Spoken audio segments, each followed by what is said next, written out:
हम भगवान की प्रसन्नता को किस तरह से देखते हैं?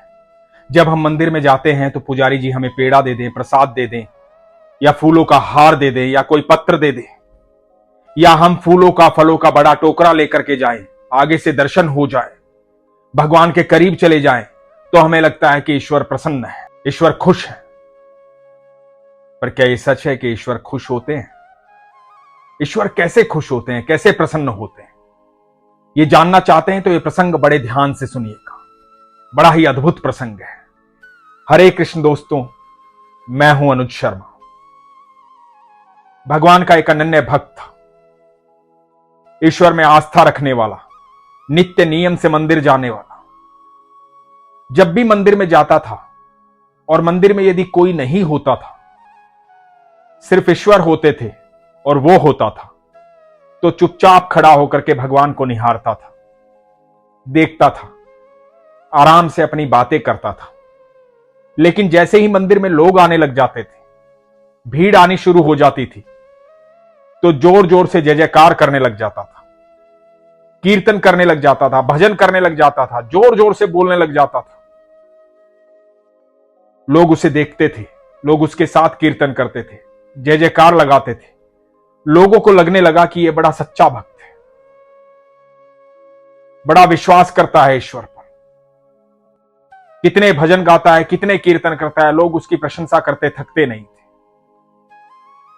इसे भी यह प्रशंसा सुनने में बड़ा आनंद आता था।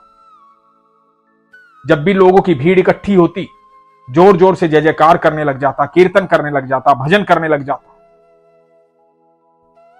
इसको बड़ा आनंद आता था। इसमें लोग प्रशंसाएं करते थे कि आप तो सच्चे भक्त हैं, भगवान के भक्त हैं, भगवान के बड़े करीबी हैं। इसी आनंद में था ये।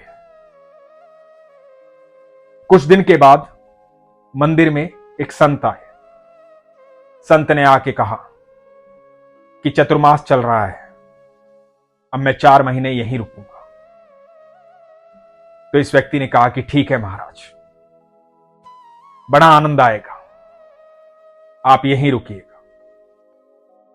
अब यह व्यक्ति देखता कि वो जो संत आए थे, जब मंदिर में भीड़ होती तो एकदम शांत रहते,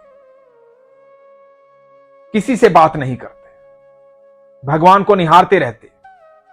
कोई उनसे आके कुछ पूछता तो उसका जवाब दे देते। और जब मंदिर खाली होता, भगवान अकेले होते, तो ईश्वर से बातें करते, तब कीर्तन करते, भजन गाते, आनंद में रहते। तो इस व्यक्ति की यह बात समझ में नहीं आई कि ये तो बिल्कुल मेरे विपरीत है। एक दिन इन संत के पास गए और संत से जाकर के कहा कि महाराज एक बात बताइए, मैं तो बिल्कुल आपके विपरीत हूं। जब लोगों की भीड़ आती है तो मैं जोर जोर से कीर्तन करता हूं, जय जयकार लगाता हूं, भजन गाता हूं। लोग मेरे साथ भजन गाते हैं, कीर्तन करते हैं, जय जयकार लगाते हैं। और जब मैं अकेला होता हूं तो मैं भगवान से चुपचाप बात करता हूं। लेकिन आप बिल्कुल विपरीत करते हैं। जब लोगों की भीड़ होती है आप शांत हो जाते हैं, और जब कोई नहीं होता तो आप कीर्तन करते हैं, भजन गाते हैं, भगवान से बातें करते हैं। ऐसा क्यों? तो इन संत महाराज ने इस व्यक्ति की तरफ देखा और मुस्कुराए, और मुस्कुरा करके कहा कि समय आएगा, आपको अपने आप जवाब मिल जाएगा। समय बीतने लगा। एक दिन हुआ यूं कि ये व्यक्ति नई चप्पल खरीद के लाया। मंदिर में आने का समय था, मंदिर के बाहर चप्पल उतारी। अभी मंदिर में भीड़ नहीं आई थी। चप्पल उतारते समय मन में भाव आया कि चप्पल सुरक्षित कैसे रहे, तो एक बेंच के नीचे सरका दी कि यहां सुरक्षित रहेगी। नई चप्पल है, मंदिर में अब भीड़ आएगी तो यहां छुपा देता हूं, किसी को दिखाई नहीं देगी। और मंदिर के अंदर चला गया। मंदिर में जाकर के भगवान को निहारने लगा, भगवान से बातें करने लगा। थोड़ी देर बाद मंदिर में भीड़ आई, बहुत ज्यादा भीड़ हो गई। जब भीड़ हो गई तो ये जय जयकार करने लगा, लेकिन इसका पूरा ध्यान अपनी चप्पलों में था। इसको लग रहा था कि चप्पल किसी को दिखाई तो नहीं दी होंगी, कहीं चोरी तो नहीं हो जाएंगी, नई चप्पल है, कोई उठाकर तो नहीं ले जाएगा। मन के भीतर में ये विचार चल रहा है और बाहर से जय जयकार कर रहा है, भजन गा रहा है, कीर्तन गा रहा है, लोगों के संग कीर्तन हो रहा है, भजन हो रहा है, जोर जोर से जय जयकार हो रही है। और मन में भाव चल रहा है कि चप्पल चोरी ना हो जाए, चप्पल वहीं रखी मिलेंगी कि नहीं मिलेंगी। अब मंदिर का द्वार बंद करने का समय पूरा हुआ, लोगों की भीड़ चली गई। ये भी मंदिर से बाहर निकला, भाग करके गया, बेंच के नीचे जाकर के देखा चप्पल रखी है कि नहीं रखी है। चप्पल वहीं सुरक्षित रखी हुई थी। आत्मा को सुकून मिला, मन को सुकून मिला, चेहरे पर मुस्कुराहट आई। चप्पल पहनी, अपने घर चला गया। घर जाकर के भोजन किया, भोजन करके सोने के लिए अपने बिस्तर पर चला गया। निंद्रा आ गई। निंद्रा आ गई तो स्वप्न आया। स्वप्न में इसे दिखाई दिया कि इसकी चप्पलें मंदिर के बाहर बेंच के नीचे रखी हुई और बहुत ही अलौकिक पुरुष इसकी चप्पलों की देखरेख कर रहा है, इसकी चप्पलों की तरफ देख रहा है, उनकी सुरक्षा कर रहा है। सुबह जब ये उठा तो इस स्वप्न ने इसको विचलित किया। मन में आया कि स्वप्न क्यों आया, किस लिए आया, स्वप्न में वो व्यक्ति कौन था, इतना अलौकिक पुरुष कौन था जो चप्पलों की रक्षा कर रहा था।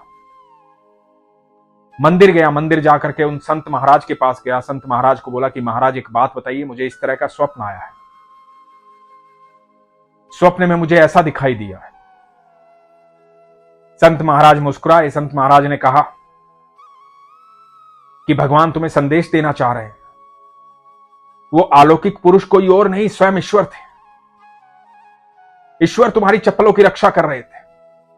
ईश्वर तुम्हें संदेश देना चाह रहे हैं कि मेरे मंदिर में आकर भी, यहां आने के बाद भी तुम्हारा ध्यान बाह्य चीजों में है, बाहर की व्यवस्थाओं में है, अपनी चप्पलों में है। उनकी चिंता करना तुम्हारा काम नहीं है। तुम यहां आए हो तो सिर्फ यहां ध्यान लगाओ, बाकी सब चीजों पर मेरी नजर है, बाकी हर चीज का ध्यान मैं रखूंगा। दोस्तों, जब हम मंदिर जाते हैं, ईश्वर के पास जाते हैं, तो किसी चीज की आवश्यकता नहीं होती है, सिर्फ सच्चे भाव की आवश्यकता होती है। आप मंदिर में दूर भी खड़े हो ना, सबसे पीछे भी खड़े होंगे, तो भी आप भले ही भगवान को देख पाए ना देख पाए, लेकिन भगवान आपको देख रहे होते हैं। ईश्वर आपके मन के भाव को समझ रहे होते हैं, ईश्वर आपको समझ रहे होते हैं। इसलिए सारी चिंताओं को छोड़ करके उनके पास जाइए। जब उनके पास जा ही रहे हैं तो चिंता मुक्त हो जाइए। ईश्वर के पास हम किस लिए जाते हैं? इसीलिए जाते हैं ना, ताकि चिंता मुक्त हो जाए।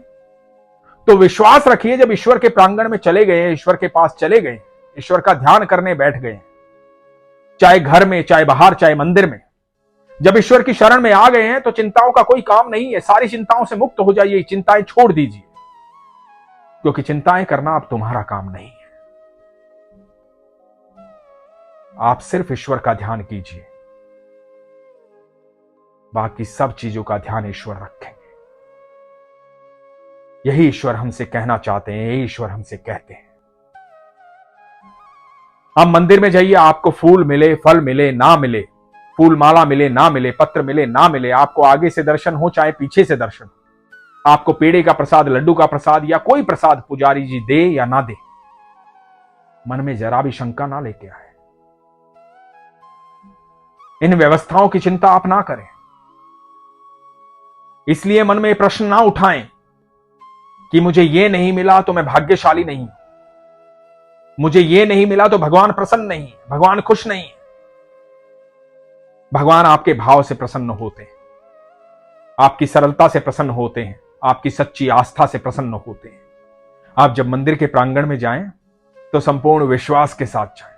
आप अपने घर के मंदिर में जब पूजा करने बैठे, संपूर्ण विश्वास के साथ बैठे। आपके और ईश्वर के बीच में कोई भी नहीं आ सकता। हम सबका स्वतंत्र संबंध है ईश्वर से, और ईश्वर और हमारे बीच में कोई भी नहीं आ सकता। इस बात का हमेशा विश्वास रखें। इसलिए सच्ची आस्था से, सच्चे भाव से ईश्वर की आराधना करें। विश्वास करके देखें, फिर देखें आपके जीवन में अद्भुत अनुभूतियां होंगी। लेकिन इसके लिए सच्चे विश्वास की आवश्यकता है। इसीलिए हमेशा कहता हूं, अपने विश्वास को मजबूत रखिए, अपना ख्याल रखिए। हरे कृष्ण।